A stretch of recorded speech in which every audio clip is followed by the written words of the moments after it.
Karen Heggie had a knee replacement 2 weeks ago. In her pre-op appointment, her doctors at Carolina orthopedic specialists recommended she have a DNA test. And I said, absolutely. I didn't even know that they did anything like that. I was blown away.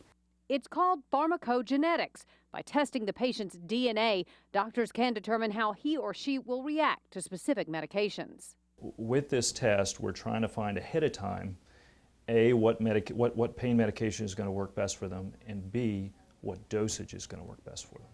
And taking the test is simple. They swish some water and spit in a small cup, and in about a week we can get a pretty good idea of the pain medication dosage and what medication they will tolerate best. Because especially with pain medications, there are side effects and other drug interactions to consider. Pain, you have to be very careful how much you're prescribing and what a patient's tolerance is for those medicines. And so the ability to understand how a patient metabolizes or breaks down that medicine based on their genetics is very helpful.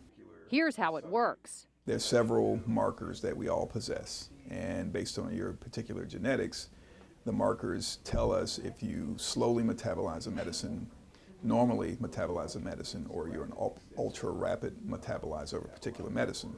As an example, if you're an ultra rapid metabolizer of a medicine, that means the medicine is eliminated in your body really fast, and you may not have the desired effects for as long as you would expect.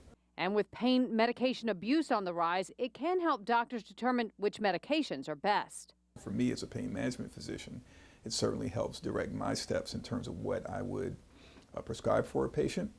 And then in those situations where you're questioning a patient's authenticity as to whether a medicine works or not, you can use it as evidence to verify that the medicine should work or not. But this DNA testing goes beyond medications, as Karen Heggie can tell you.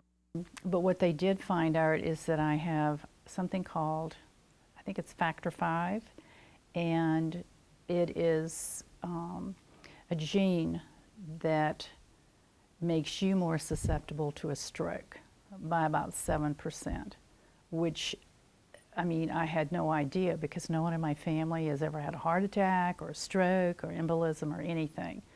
The genetic testing can show if patients are at increased risk for blood clots after surgery. Normally I'll put my patients on aspirin as just a normal precaution for blood clot, but if the test shows that they're more likely to have a blood clot, we'll put them on a stronger blood thinner. And it doesn't stop there. Well, I think it's huge.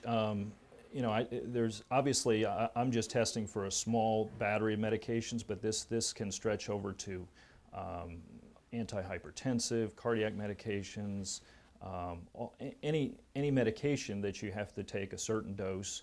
And even though you may not be, quote, allergic to a medication, some people just don't respond to some medications better than the others. So it's a huge implication. I'm just doing it in orthopedics, but it's huge for the whole practice of medicine.